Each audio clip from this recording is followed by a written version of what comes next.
Week 9 of the CWL Pro League has come to a conclusion. With it comes our 13th power rankings. We have a lot of movement to get through. Let's dig in.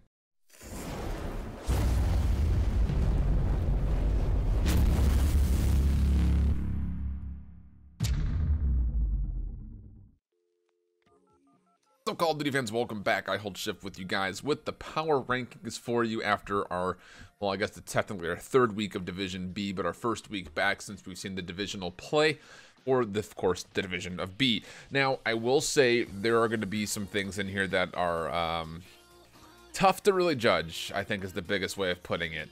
But based on performance results, which is how I kind of mostly did this, that's the best way of going with it, and I will try to do my rationale for just about everybody, because there are some picks out here that I think some people are gonna be like, whoa. And I think we need to remember that there have been a lot of very strange things that have happened over the last 3 weeks in total, the first 2 weeks from Division A, and then of course what we just recently saw in Division B. So let's go ahead and start things off with our team in 16th place. I've got Luminosity in 16th. Now, here's the biggest thing about it. This team does not have the worst differential in hardpoint, nor do they have the worst differential in search and destroy or control. And yes, Gunless is out and Ricky is in. We know that's a for sure change going into Anaheim, and then we anticipate that they'll win more games than they did. But how can I rationally and realistically put this team any higher when you go through your divisional play period and you only actually find yourself a total of 4 map wins in that span of 2 weeks? They lost to everybody. So with a Denial team that's resurging up, Elevate is doing very well, Enigma 6, which looked pretty decent in a couple of instances, everybody has won a game in their divisional play with the exception of Luminosity. It's really hard for me to justify putting them any higher. Now, there could be some consideration when it comes to what happens just previous to Anaheim. If we can take a look and see if Luminosity will be scrimming at all, I anticipate they'll do better than they did in their first 2 weeks, but it's just hard for me to put them anywhere else right now. So this is probably lower than they should be, but again, it's hard for me to actually realistically, based on mostly results, put them any higher. In the 15th spot, I have UYU, technically a 1 spot drop for them, but again, they beat LG 3-1, but they also beat Gen G 3-2 and only lost to Reciprocity after it went the distance in 5 games, where honestly that 5th game was relatively close, a 4-6 loss in the search and destroy. So this UYU team, it's even almost hard to put them this low based on their last couple of days of performance from their Division A, but I think that's probably the best spot for them. I don't think we have too many people be too upset about that. Now, a lot of you guys knew that I was sleeping on Denial or did not approve of Denial as far as what they looked like at London, but I have to admit they did look a lot better coming in this last week to the Division A. Of course, being able to go 2-2 with wins over both Splice and Envy, and their 2 losses going to 100 Thieves and Elevate. This is a team that honestly can start to make some work happen. The biggest thing is still that this squad is not the greatest when it comes down to their control. In total, they're only won 5 control games. That's the worst in the league, is if you again include the previous roster that was there previously, but still they have not improved on that since, as they've only won 2 control maps as a full team. So you have to have a little bit of concern as far as what their control has looked like. The good news is their hardpoint has gotten better, and their search and destroy is right around where we last saw it when we were looking at the results from London. In the 13th spot, a little bit of a dip here for Enigma 6. Again, it's hard to fully get behind this team as far as what I think they can do, because the results just have not shown it yet. They actually hold one of the worst hardpoint differentials in the league. Actually, they hold the worst hardpoint differential in the league at minus 35.29, only averaging 191.42 points for them every single time they play hardpoint, and their record is only a 14-31 in hardpoint. The good news for this team is that they're good at control, and if they can take at least 1 hardpoint and 1 search, obviously it puts them in a spot to start winning some games. Now, the biggest thing comes down to what this next week will hold for them. They get to play up against Denial, they have to play up against 100 Thieves, and they have to play up against Envy. Not exactly the easiest schedule for them. Hopefully they can get that win versus Denial. Personally, I think they will, which is why I have them just above where Denial is currently, just because I think that they're the better team. And the 12th spot, staying here, actually one of the only teams to stay where they were. I have Midnight still involved, and honestly, just with all the teams getting moved up and around, it's just hard to really judge 100% where the bottom of Division A stand in comparison to the bottom of Division B.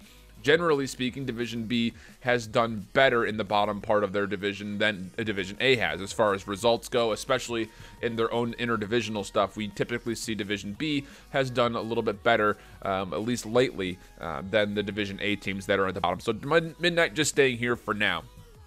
Big drop for my team in 11th, and I think it's finally time for us to start admitting how bad of a team Splice actually is right now. The thing about it is, on paper, this team should be doing well, but you look at their last handful of results, they only won 2 hard points, they only won 2 search and destroys. The only place that they were even relatively good in their 4 matches was the control, where they went 3-1. That's been kind of the staple for this team, though, as they are a total of 18-10 in the control department, 24-27 in hardpoint, 18-17 in search and destroy, for an overall record of 15-13, a 60-54 in maps. The thing about it is you can't be losing games against Denial and Elevate if you're Splice, if you want to be up higher than this. Again, it feels like it's really, really low to have them outside the top 10, but they lost games to Denial and Elevate.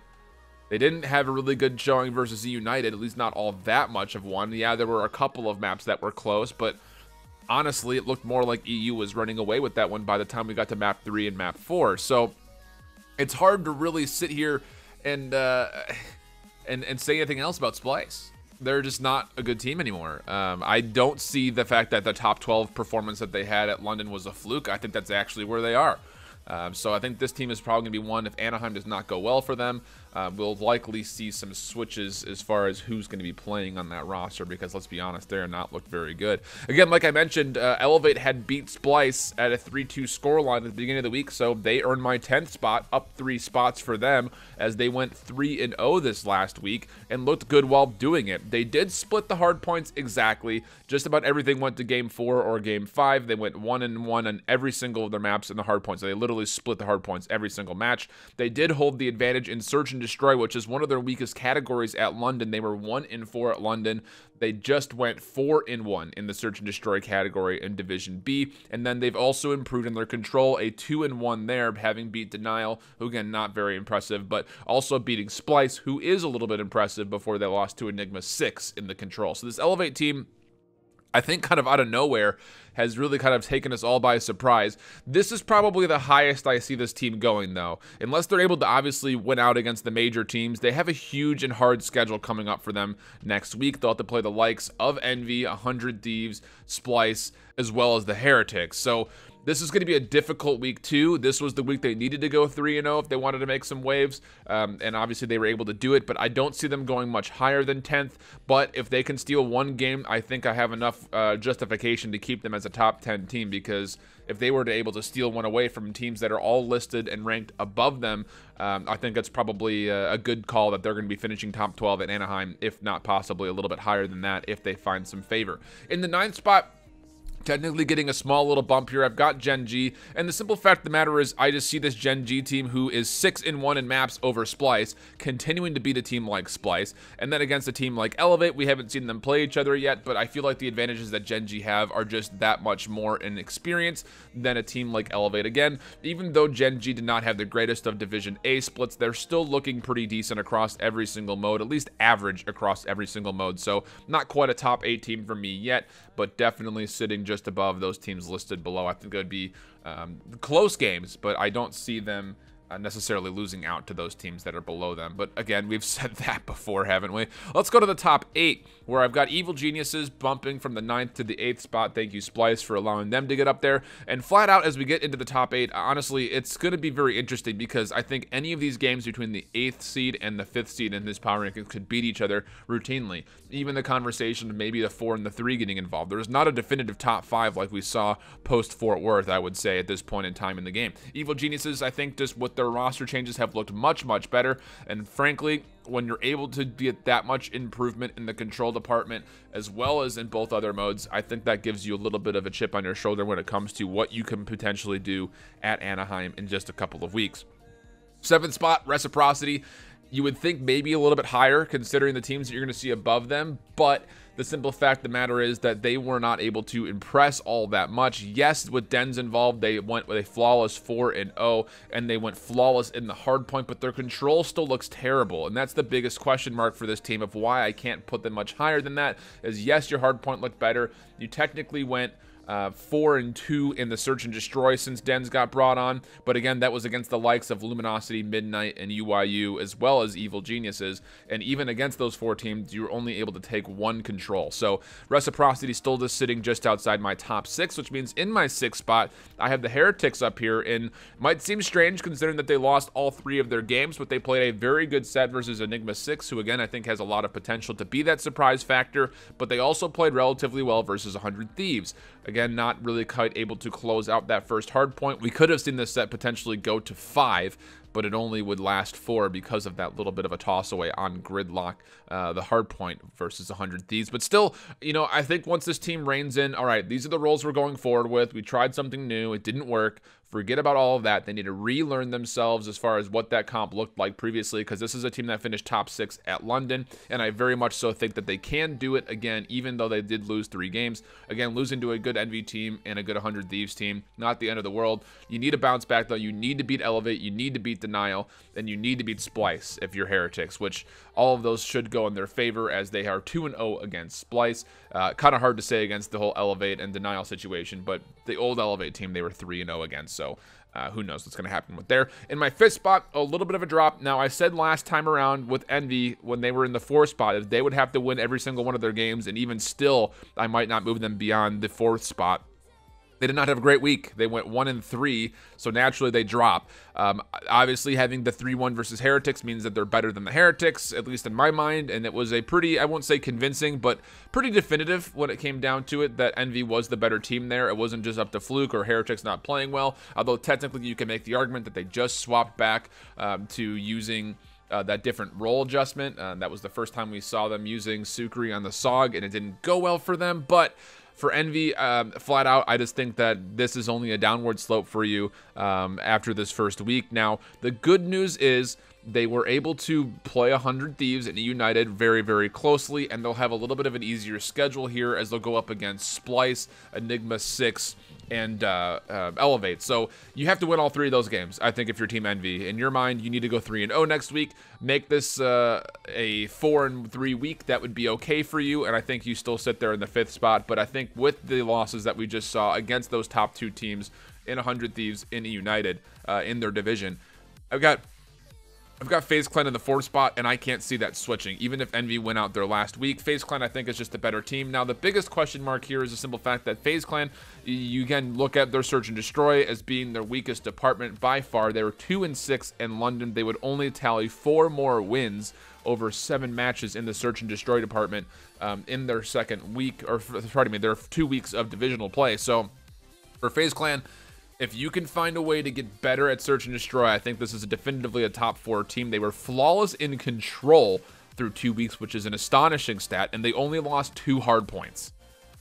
Let that sink in for you. In my 3rd spot, I mentioned it. Again, eUnited will still be here. Yes, they went 3-0, but they would have to beat 100 Thieves for there to be a switch up in the top 3 for me personally. And I don't know what I would do. If eUnited ends up beating 100 Thieves, I don't know what I'm going to do for my top 3 going into Anaheim. It's going to be all over the place.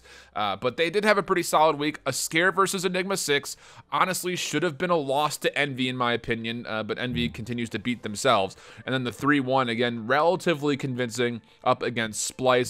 The only thing that was really close outside of their control loss was the 250-206, which they still won on Arsenal hardpoint. So for eUnited, definitely looking solid. I think there were some questions, though, because there was that 2-6 search and destroy loss, but I think they've kind of worked themselves out from that. The rest of the week, they looked fine. And then beyond that, if they can just find a way to be a little bit better and more consistent in the search, or pardon me, in the respawns in specific, the hardpoints and the controls, this very well could be the best team in the game.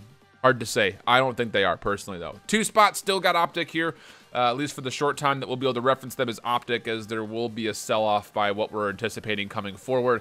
I will not have time to do a video on that this weekend, but I'll try to get one out to you guys next week to kind of explain what happens and what will be going on with this roster post the sell-off of the OpTic brand name. Now, as far as we know so far, the anticipation is that this OpTic squad will still be playing together as a full 5. Not sure what team name they'll be playing under, but I don't know what Immortals will allow, because it looks like the Immortals sell will happen. And then post Anaheim, who knows what's going to happen with this roster. Too many rumors to really speculate on, so we're just going to leave it at what it is. This is still the 2nd best team in the game for my consideration so far. And then in the first, again, 100 Thieves, they did have a couple of scares, I would say, but not really as much as I think the desk pulled it out to be. It was still 2-3-1s with the 3-0. Yes, some of them were relatively close. Technically, the denial set was the only real easy win. Envy played them very tightly, and Heretics also played them relatively tightly, but still the fact that this team's able to get those wins against good teams. Again, you take a look at the top 8.